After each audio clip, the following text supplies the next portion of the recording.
Wonder, Chapter 28, The Cheese Touch. I noticed not too long ago that even though people were getting used to me, no one would actually touch me. I didn't realize this at first. It's not like kids go around touching each other that much in middle school anyway. But last Thursday in dance class, which is like my least favorite class, Mrs. Antanabe, the teacher, tried to make Zaminia Chin be my dance partner. Now, I've never actually seen someone have a panic attack before, but I have heard about it, and I'm pretty sure Zaminia had a panic attack at that second.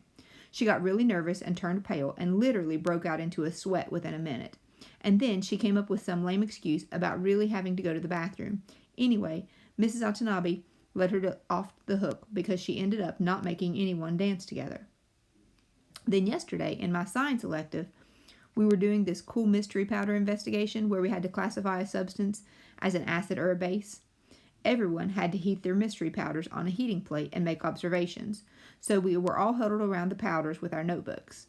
Now there are 8 kids in the elective, and 7 of them were squished together on one side of the plate, while one of them, me, had loads of room on the other side. So of course I noticed this, but I was hoping Miss Rubin wouldn't notice this, because I didn't want her to say something. But of course she did notice this, and of course she did say something. "Guys, there's plenty of room on that side."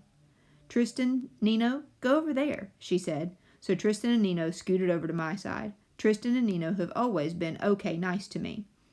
I want to go on record as saying that. Not super nice, like they go out of their way to hang out with me, but okay nice, like they say hello to me and talk to me like normal.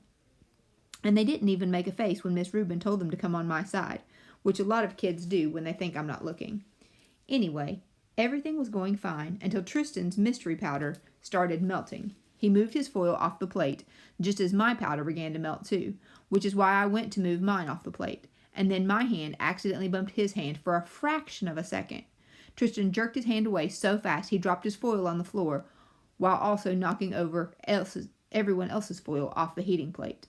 "Tristan!" yelled Mrs. Rubin, but Tristan didn't even care about the spilled powder on the floor, or that he had ruined the experiment. What he was most concerned about was getting to the lab sink to wash his hands as fast as possible. That's when I knew for sure that there was this thing about touching me at Beecher Prep. I think it's like the cheese touch from A Diary of a Wimpy Kid. The kids in that story were afraid that they'd catch the cooties if they ever touched the old moldy cheese on the basketball court. At Beecher Prep, I'm the old moldy cheese.